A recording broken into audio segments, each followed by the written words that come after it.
celebrate God's feasts. We keep the Sabbath day. We follow the new covenant.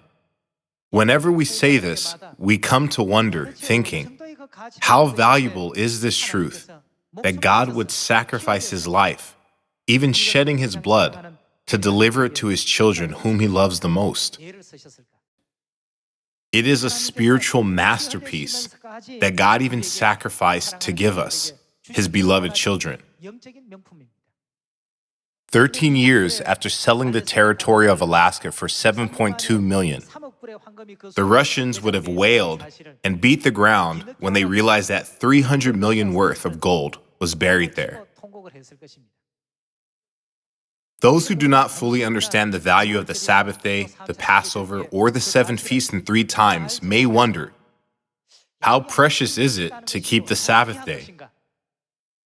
How valuable is celebrating the feasts? Thus, they merely think, God told us to keep it, so we have to keep it. However, it contains much more value. The Sabbath day, which we are keeping now, has great value. It is written, even the angels long to look into these things. When we contemplate this matter, we should ask ourselves, why did God try to give us this precious truth, even while shedding his blood? We should not end up just going to church every Saturday. There is much more value than that in the new covenant. If we fail to understand its true value, we will neglect the Sabbath day, the Passover, the feast, and the new covenant. Is it that important? Satan keeps whispering spiritual temptation. However, there are evil schemes of the devil to take the truth away from us. What did God say? What should we do until he comes? God said, hold on to it. Think about the outward appearance of Alaska. It cannot be farmed. People cannot live there. It may look worthless. It's because everything is hidden inside.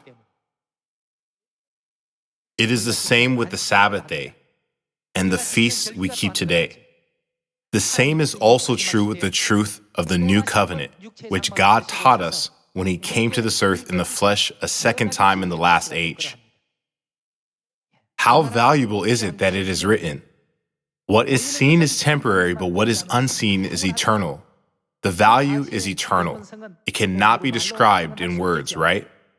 The Bible is the Word of God that teaches us only the truth. It is the book of truth. It never deceives us by presenting something worthless as something valuable.